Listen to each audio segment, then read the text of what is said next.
It's no surprise that Washington, D.C. has been unable to address the threat to our republic at the border. The president is doing really yeoman's work in some regards. I think he should do more, but he's done more than any other president in American history to address the immigration crisis, which has just grown worse over the last year because of judicial rulings, discussions of amnesty, and a complete breakdown of the federal government's ability to respond to the numbers, because the numbers are overwhelming. The latest numbers are, according to a report this week, I don't have the exact number, it's going to be well over 1 million aliens, just at the southern border alone, captured. They're almost all released into the United States. We have no southern border. And as I've told you before, we don't control the border. We don't control our side of the border. The Mexican government doesn't control their side of the border. The cartels do. And Judicial Watch has been in the forefront of exposing the cartel operations in the border. We've been going down there for years. We're not Johnny-come-latelys to this story. Our own Chris Farrell, I recall he was down there flying around 10 years ago, looking at cartel, really military-like operations 60 miles inside the border, where they have spotting locations to help bring the drug traffic up north. And of course, the cartels are stronger than ever because they've really are the key instigators of the human trafficking operations resulting in the border crisis. And they need to be treated like the terrorist organizations they are. We've talked about the need to designate them as foreign terrorist organizations. The state of Ohio is considering a legislative statement supporting that as well. A veteran drug enforcement agency official, senior agent, top guy at DEA for years, he testified over there, Derek Maltz. Mexican drug cartels, this is from Judicial Watch's latest Corruption Chronicles. Mexican drug cartels have headquarters throughout the United States, are one of the country's greatest criminal, national security, and public health threats. Yes, public health threats. Media doesn't want to tell you about the public health threat. But simply the volume and the number and the sanitary conditions of those who are traveling here have caused unprecedented health threats to not only those caught up in the illegal alien human smuggling operations, those who are dealing with it, our frontline law enforcement and personnel, and of course, innocent Americans. Mr. Maltz, the Mexican cartels have left a trail of blood using intimidation and terrorist acts of ruthless violence. Maltz established the Counter-Narco-Terrorism Operations Center before retiring from the DEA. The cartels engage in beheadings, car bombings, dissolving humans in acid, mass murder, torture, bombings, and political assassinations. Their actions are consistent with the behavior of traditional governments with bribes and corruption.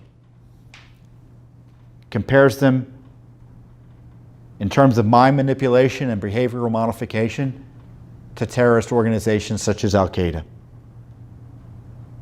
This was in testimony in Ohio. It's certainly consistent with everything we've known about what the terrorists are up to.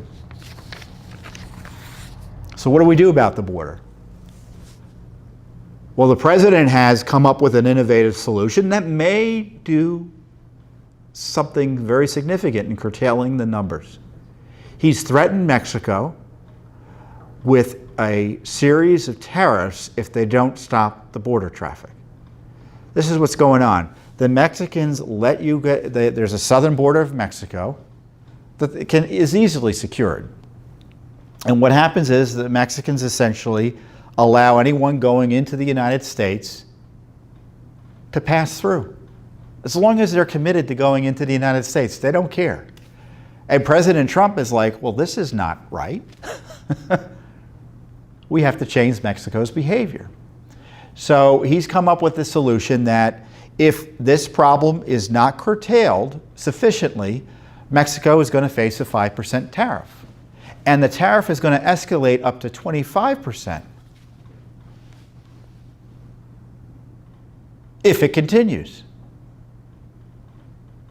Oh, the most ridiculous thing is to see the Republicans react to this. You have these Senate Republicans complaining about this. Tariffs aren't the way to go. Well, what is the way to go? Are you aware of Senate Republicans doing anything in terms of leadership to address the border crisis? The House, out to lunch. The House just, I don't know what the final vote was, passed a massive amnesty proposal, which encourages more illegal immigration. Even talking about amnesty encourages illegal immigration. So the House is passing an amnesty proposal. The Republican-controlled Senate is doing nothing. And the president sees this crisis. He's not getting any support from Congress. He's trying to build the wall using the authorities under the Constitution, fighting the courts to do that, trying to control the influx. So he comes up with this tariff solution. And the Mexicans are acting, surprise, surprise, despite the whine from Congress, bipartisan.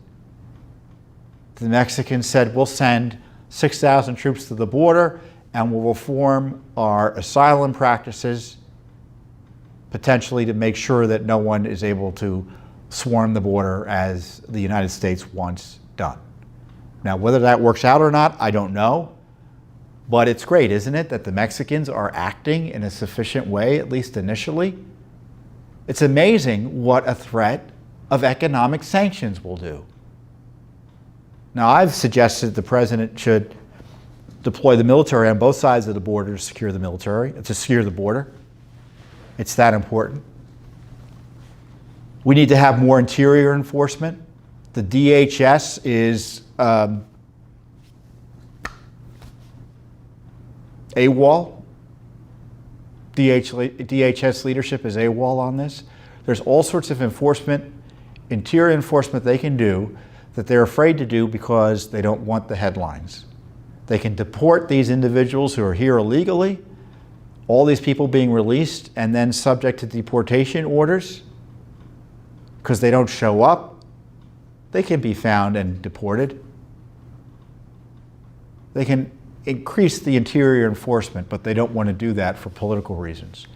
I know, I would suspect, I don't know for a fact the president would want this done. So these are a few things I think you need to do. I think you need to call the Senate, call your senators and tell them to get on the ball with defending the border. Do everything necessary. Now look, I know the House is unlikely to pass legislation. I mean, they're trying to make the border less secure. But to have these senators throwing spitballs at President Trump over this tariff thing, and I don't want to get into the politics of it, but we got a border crisis here. Our rule of law is under assault. Our nation's at stake. And Congress is AWOL. And that's the leadership of both parties.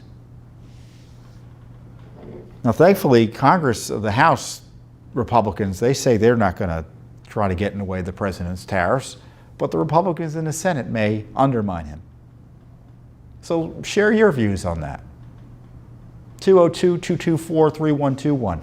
Call your senators and ask them what they believe should be done on the border and share with them what you believe should be done about the border crisis. And you can bet, in the meantime, Judicial Watch will continue its investigations, which include on-the-ground, in-person investigations, both on the border and in Central America. Our lawsuits to stop the abuses of the rule of law.